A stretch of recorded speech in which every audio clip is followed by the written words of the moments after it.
Hey, calm yourself, manling.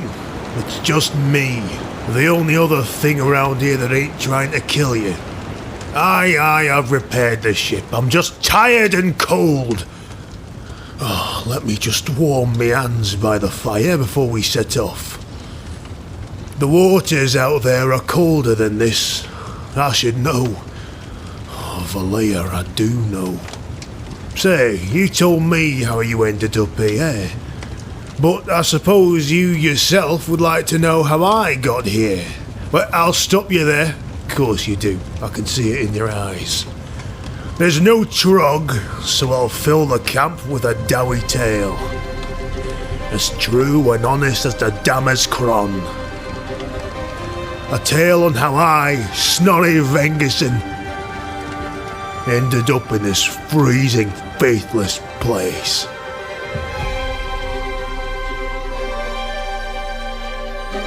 A Dwarf in Naggaroth.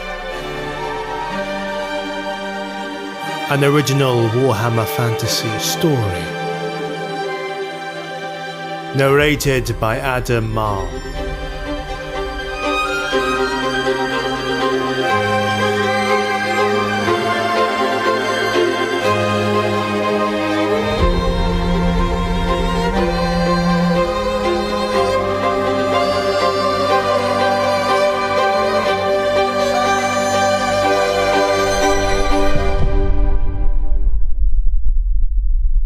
War.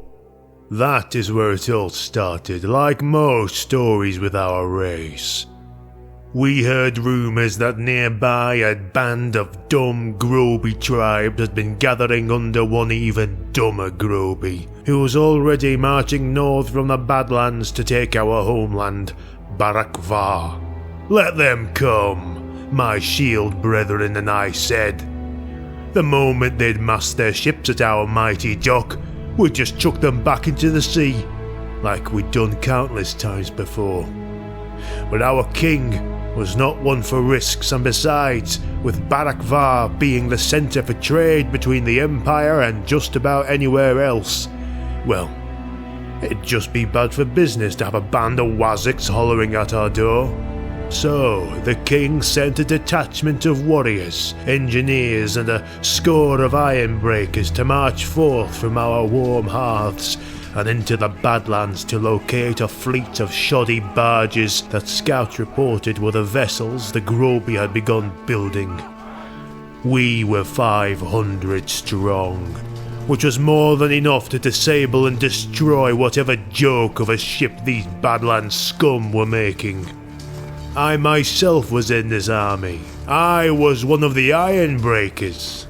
And despite my camaraderie with my brothers in arms as we marched along the coast, I could not help but feel resentful on how we'd been chosen to deal with something that only 10 of our engineers could have done perfectly on their own, almost as if we weren't needed by the king in this hour of discontent. We were meant to be by his side when the greenskins would attack. Wasn't like we were going to ambush the whole bloody army of the Groby. We were just 2 days away from the target location, and we were all feeling a little exhausted in our arduous journey along the coast. We rested by the waters, and by rest I mean made some fires, got out some strong doughy ale, and drank and sang till we dropped asleep. Gods, what a night! Besides, fighting greenskins drunk would only enhance our battle fury. Let them come, we roared defiantly in the night as the campfires roared. And I wish they had.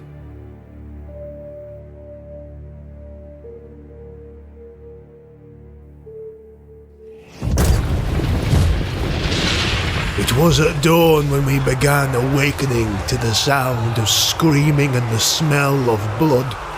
Our blood that filled the air. We awoke to the sight of slaughter, but not by any greenskin hand. 'Twas a coastal assault of elves!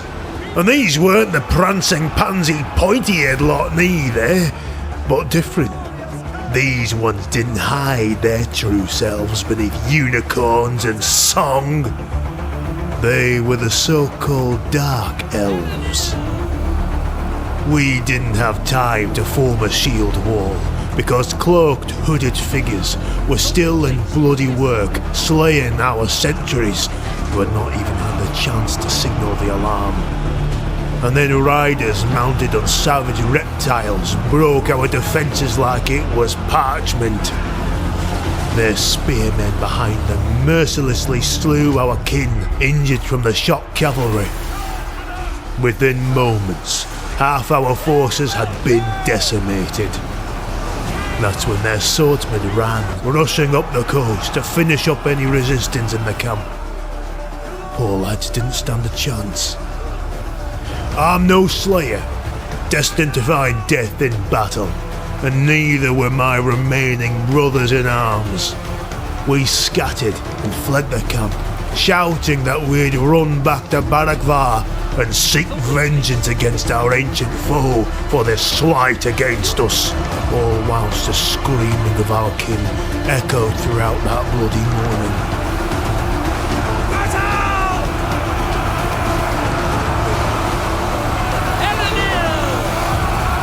I'll hear those lads screaming for the rest of my life. Despite fleeing the assault, it wasn't long until Elgi mounted on flayed horses caught up with us and were riding us down like hunted boars as we pumped our legs east. But before you paint us as cowards for running, we didn't just accept our fate like some witless beardling.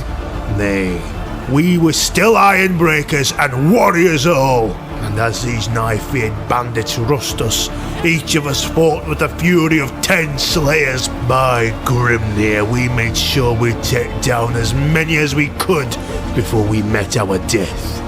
But alas, on that grim coast, death would not be our fate. As the masked cavalry began encircling us, we could all begin to smell a strange substance reach our nostrils. It was a strange smell, and I took it as my battle-crazed mind imagining things.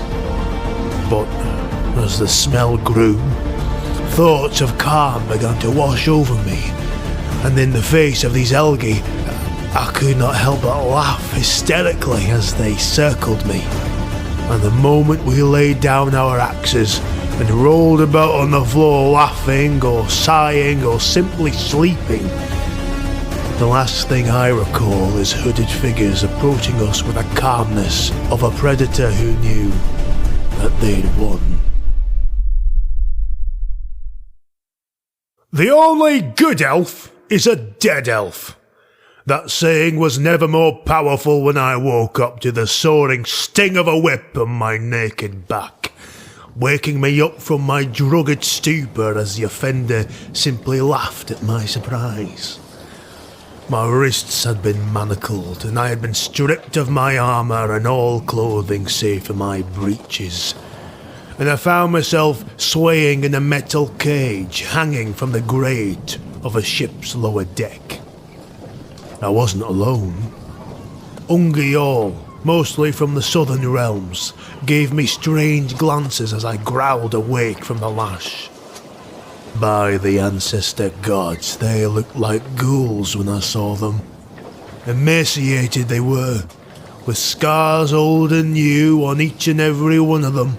They looked like they'd been in this cage for a while, and each one was broken in body, mind and spirit. I knew then exactly what had become of me, and the weight of shame was so heavy I almost collapsed again. The voyage was just as torturous as the whippings and prods these Elgi dealt. The cage we dangled originally held no fewer than 10 people, including myself. By the end of the voyage, the cage was crammed with about 40. And not all Ungi too. Even some other elves were placed in there. It was those folk who began to tell us more regarding these elven sea rovers. I didn't care, of course, and already knew that elves caused nothing but trouble, no matter what clothes they're wearing.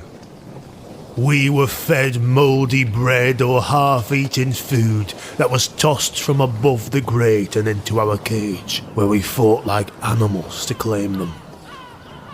When we were served water by an elf pretending to feel sorry for us, a skeletal Bretonnian lass warned us against drinking it.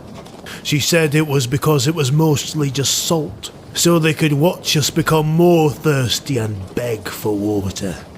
Or death. Occasionally, one or two of the slaves were yanked from the cage to become the elves' entertainment above deck. Those moments were hard to endure.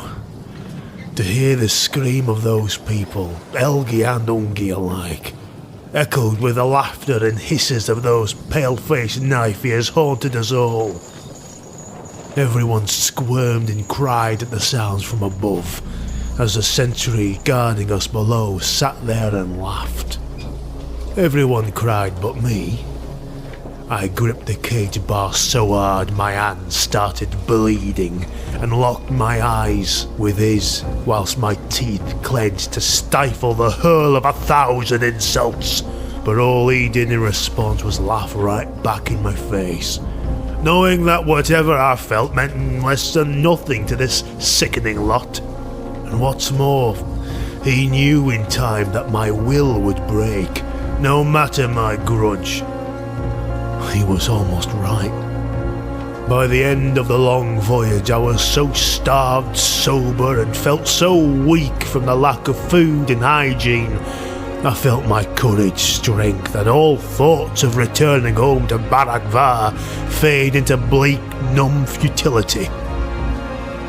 When they opened up the cage to let us shuffle out at last, I couldn't even keep one foot ahead of the other, without a whip cracking on my back to remind me how.